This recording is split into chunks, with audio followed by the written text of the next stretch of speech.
Imagine you are standing between two choices. On one side, a robber with a cold, sharp knife. Just one moment of carelessness, and you could lose everything, even your life. On the other side, an invisible hacker. No need to touch you. No threats. Yet they can wipe out all the money in your account, take control of your identity, and even manipulate your life in ways you are completely unaware of. Who do you fear more? We always think the scariest criminals are the ones we can see, the street gangs. The daring robberies, the mafia bosses who control entire cities. But what about another kind of criminal? One without a face, without a trace, without a defined territory, yet capable of causing unimaginable consequences. Street crime versus cybercrime. Who truly holds the advantage? One controls through violence, the other manipulates through information. One instills direct fear, the other governs life from a distance. One can steal your assets right before your eyes, the other can take everything without you even knowing. And the most terrifying thing of all, they may be merging. When the mafia starts using hackers to launder money, when drug cartels shift to cryptocurrency transactions, when street gangs hire tech experts to evade the police, soon, we may no longer be able to distinguish between street crime and cybercrime. So, who is the greatest threat? And more importantly, what can we do to fight them? This is not just a story about crime. This is a story about how the world is changing, and whether we can keep up with that change. When we think of crime, we often imagine street gangs, robberies, violence, or mafia bosses controlling entire territories with guns and fear. But in another corner of the world, one where weapons aren't needed, where criminals don't even have to touch their victims, another type of crime is rising rapidly: cybercrime. So, if we were to weigh these two types of crime, which is truly more dangerous? Who holds more power? And most importantly, how are they evolving in today's world? Let's turn back time, returning to the era when street crime ruled. Since humans first began living in communities, the concept of theft and robbery has existed. In ancient civilizations, along major trade routes, bandits lay in wait, ready to ambush, kill, and steal from the weak. The Roman Empire, ancient China, medieval Europe, wherever you looked, there were gangs making a living by taking from others. But as society evolved, so did street crime. Small groups of criminals transformed into large, organized crime syndicates with their own systems and rules. In the early 20th century, America witnessed the rise of mafia organizations like Cosa Nostra, Italian crime families, Russian mobs, and Japan's Yakuza. In Latin America, drug cartels took control of the underground economy, managing everything from narcotics and weapons to politics. Street crime was no longer just about petty theft. It became an organized force with real power. These groups could manipulate the police, control politicians, and influence entire nations. But then, the world changed, technology emerged. And with the rise of the internet, a new breed of criminals was born. They didn't need guns. They didn't need to control physical streets. They didn't have to hide in dark alleys. With just a computer, a hacker could steal millions in seconds, attack entire banking systems, or even manipulate an election. At first, cybercrime wasn't seen as a serious threat. The earliest hackers were simply curious individuals testing system vulnerabilities. But as money, identities, and power shifted into the digital world, hackers stopped being just kids in their bedrooms. They became shadow rulers of the online universe. From the 2000s onward, cybercrime exploded. Bank hacks, government cyber attacks, and mass data theft became more frequent. Organized hacker groups like Anonymous, Lizard Squad, and others carried out large-scale cyber attacks, causing billions in damages. And what's terrifying is that, unlike street crime, where police can chase, arrest, or even eliminate criminals, cybercrime has no face, no fixed location. A hacker group could operate from anywhere: an apartment in Eastern Europe, an internet cafe in Asia, or even a university dorm in a prestigious institution. They could manipulate global financial systems without anyone knowing who they are. So, if we ask, who truly holds the upper hand? Street crime remains formidable. Latin American gangs still control billions in drug money. The Italian mafia still influences politics. Organized theft rings continue to commit millions of crimes each year. But cybercrime is growing in ways that no one can control. A hacker doesn't need a gun, doesn't need to be part of a gang, yet can earn millions by stealing data, breaching financial systems, or blackmailing major corporations. And the most terrifying part, we can see street crime, but we cannot see cybercrime.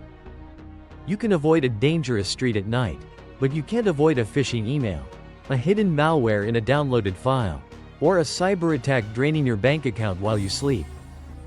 So, the real question is, will cybercrime completely replace street crime?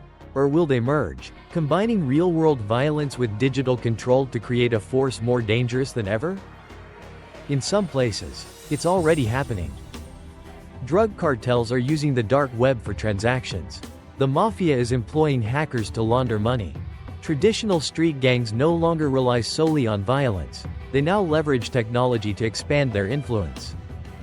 So, the question is no longer, which is more dangerous, cybercrime or street crime, but rather, what happens when they join forces? And that is why this war is far from over, it has only just begun. Think about that, and prepare for the next chapter. How they make money. Who is the real king of the underworld? Money is the ultimate goal. Whether it's street crime or cybercrime, whether it's a petty thief or a millionaire hacker, they all strive for one thing, profit. But the way they make money is vastly different. One controls through violence, the other manipulates through technology. One preys on direct fear, the other exploits complacency. So, who is the true ruler? Who makes more money? And most importantly, who has the greater chance of long-term survival in the modern world? An organization that controls both the dangerous streets, capable of robbing, killing, and can also hack your bank account from halfway across the world. An organization that does not just control money but also controls information. That does not just threaten with guns but with the collapse of entire economies. The question is no longer, who is stronger? But, how do we stop such a force? We have already seen the signs of this merger. Drug cartels no longer deal in cash, they use Bitcoin, Ethereum, and other cryptocurrencies to launder money. Mafia gangs no longer use notebooks to track operations. They hire hackers to build encrypted information systems, ensuring every transaction is protected by blockchain technology. And most importantly, they no longer need to show their faces. They no longer need to send enforcers to collect protection money from businesses. Instead, they hack into bank accounts, forcing shop owners to transfer funds, if they don't want everything they own to be destroyed in a single day. They no longer need to hire assassins to kill rivals. A skilled hacker can do it by completely erasing a person's identity, making them disappear from government records, freezing their bank accounts, and putting them on a police watch list for crimes they never committed. Street criminals can shoot you, but cybercriminals can destroy your entire life without ever laying a hand on you. So, what happens when these two forces combine? Imagine a new kind of kidnapping. A victim is no longer tied up in a dark room but trapped in the digital world. Hackers can seize control of their accounts, impersonate them online, and force them to obey criminal demands, or risk being erased completely. Imagine a mafia that no longer needs thugs with guns. They only need to create fake identities, launder money through hundreds of different accounts, and bribe politicians with funds that no one can trace. Street crime and cybercrime are not just working together, they are evolving into something else. A smarter, more sophisticated system, one that is no longer bound by space or time. And that is when we realize, we are no longer safe. In the past, if a neighborhood became dangerous, you could move, but if cybercriminals control the entire financial system, where will you go? In the past, if a gang threatened you, you could go to the police. But if criminals control law enforcement through technology, who can you trust? No one knows exactly what we are facing, because they have no faces, no traces, no limits. So, the final question is, what can we do to stop them? We need stronger security systems, artificial intelligence to detect criminals, and stricter laws to regulate cyberspace. But here's the problem. Technology does not just protect us, it also makes criminals stronger. If we have AI to detect hackers, hackers will have AI to bypass security. If police have surveillance technology, criminals will have technology to evade it. We are locked in a race, a war that is no longer fought on the streets, but in lines of code, in financial transactions, in the flow of information we consume every day. Technology can only protect you if you know how to use it.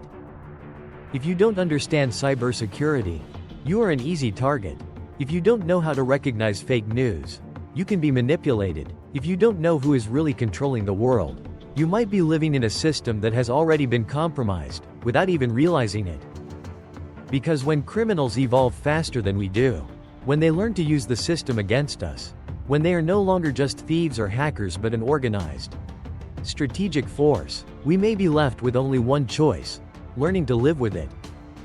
But will we really accept that? Will we accept a world where every transaction you make can be tracked? Every photo you upload can be stolen. Every piece of information you receive could be fake. Every election you vote in could already be manipulated? Will we accept a world where you can be erased with just a single line of code? Think about it. Because while you are still thinking, they have already been acting for a long time.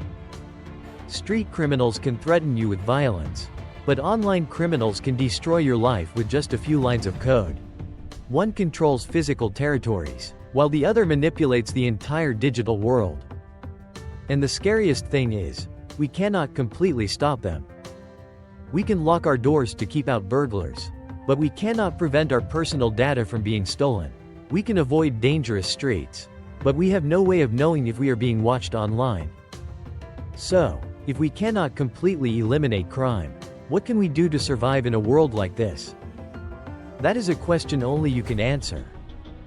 If you enjoy controversial topics, don't forget to like, share, and subscribe to stay updated with stories that are not only fascinating but also make you think. Leave your opinion in the comments. Who do you think is truly more dangerous? See you in the next video. And remember, the world is not as simple as we think.